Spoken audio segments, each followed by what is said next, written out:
नमस्कार मित्रांनो, आदर्श जीवन जगण्यासाठी चूक झाली तर मान्य करा, समोरच्याचे मत विचारात घ्या, चांगल्या कामाची स्तुती करा, आभार मानायला विसरू नका, मी ऐवजी आपण हा शब्दप्रयोग करा, सतत हसतमुख राहा, दुसऱ्यातील चांगले गुण ओळखा, कुणाच्याही व्यंगावर हसू नका, स्वतःची कुवत व ताकद ओळखा, टीका तक्रार यात वेळ वाया घालवू नका, कृतीपूर्व विचार करा, लोकांच्या खांद्यावर अपयश लादू नका, क्रोधावर नियंत्रण ठेवा, मैत्री भावना कायम मनी राहू द्या, नेहमी सत्याची कास धरा, इतरांना चांगली वागणूक द्या, विचार करून बोला, सुखाचा गुणाकार व दुःखाचा भागाकार करा, वाहन चालवताना स्वतःची काळजी घ्या व फाजील आत्मविश्वास टाळा,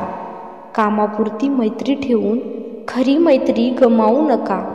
मित्रांनो, कुटुंब टिकवणं, एकमेकांना साथ देणं का महत्त्वाचं आहे पाहू एका छोट्याशा गोष्टीतून. आज परत एकदा नकळत मुंगी तळ्यात पडली.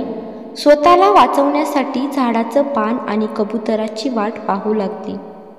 मीच का सतत हिला वाचवावे हा कबुतराचा अहंकार आड आला. झाडावरच बसून असहाय्य मुंगीला मरताना पाहू लागला. कबुतराने मदत करावी म्हणून मुंगी जीवाच्या आकांताने ओरडली. कबूतर आपल्याच विचारात मशगूल.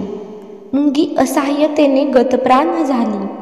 कबूतर आपल्याच गर्वात गळून गेलं. पारधी येणार हेच विसरून गेलं.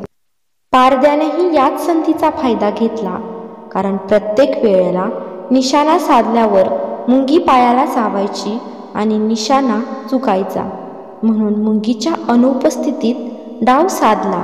कबूतर आणि मुंगी दुर्दैवीपणाने गेले. झाड मात्र त्या दिवशी खूप रडले.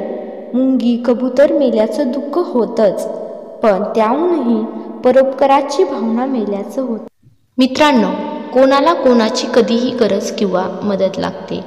अहंकार नाशाकडे नेतो तर सेवा ही आनंदी जीवनाचे सार्थक ठरते. सर्वांशी प्रेमाने वागा व सर्वांकडून प्रेम मिळवा.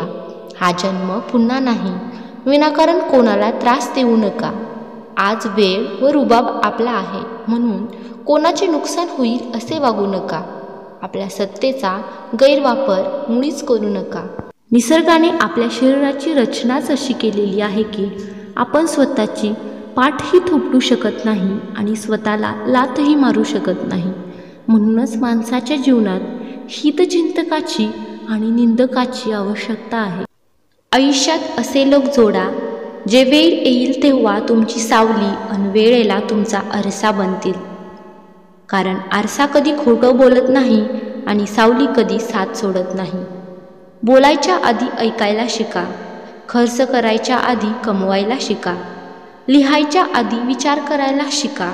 हार मानण्याआधी प्रयत्न करायला शिका आणि मरायच्या आधी जगायला शिका. जीवनात एवढ्याही चुका करू नका की पेन्सिलच्या अगोदर रबर संपून जाईल आणि रबराला एवढाही वापरू नका की जीवनाच्या अगोदर कागद फाटून जाईल. जीवन जगताना संगत ही खूप महत्त्वाची आहे. आपलं वय व पैसा यांच्यावर कधीच गर्व करू नये, कारण ज्या गोष्टी मोजल्या जातात त्या नक्कीच संपत असतात. मित्रांनो, मृत्यूनंतरचं हेच कटू सत्य. पत्नी दरवाजापर्यंत, समाज स्मशानापर्यंत, पुत्र अग्निदानापर्यंत आणि फक्त कर्म शेवटपर्यंत. जिच्या उदरात जन्म होतो ती माता आणि जिच्या उदरात अस्त होतो ती माती. यातील वेलांटीचा फरक म्हणजेच माणसाचे जीवन. मित्रांनो, आयुष्याची गंमत बघा. जन्म दुसऱ्याने दिला, नाव दुसऱ्याने ठेवलं, शिक्षण दुसऱ्यांनी दिलं, रोजगार दुसऱ्यांनी दिला, इज्जत दुसऱ्यांनी दिली, पहिली आणि शेवटची आंघोळसुद्धा दुसरेच घालणार. मरणानंतर संपत्ती दुसरेच वाटून घेणार आणि स्मशानभूमीत दुसरेच घेऊन जाणार. तरी देखील संपूर्ण आयुष्यभर माणसाला कोणत्या गोष्टीचा गर्व असतो हे सांगणं मात्र कठीणच. दुःख इतकं नशीबवान आहे की ज्याला प्राप्त करून लोक आपल्या माणसांना तरी आठवतात. धन इतकं दुर्दैवी आहे की ज्याला मिळून लोक नेहमी आपल्या माणसांना विसरतात. किती विचित्र आहे ना. माणसाच्या शरीरात 70% पाणी आहे, पण जखम झाली की रक्त येतं. आणि माणसाचे हृदय रक्ताचे बनलेले असून हृदय दुखवलं की डोळ्यातून पाणी येतं. मित्रांनो, व्हिडिओ आवडल्यास लाईक करा, शेअर करा. तसेच नवनवीन अपडेट मिळवण्यासाठी आपल्या चॅनलला सबस्क्राईब करून बेल आयकॉन प्रेस करायला विसरू नका. धन्यवाद.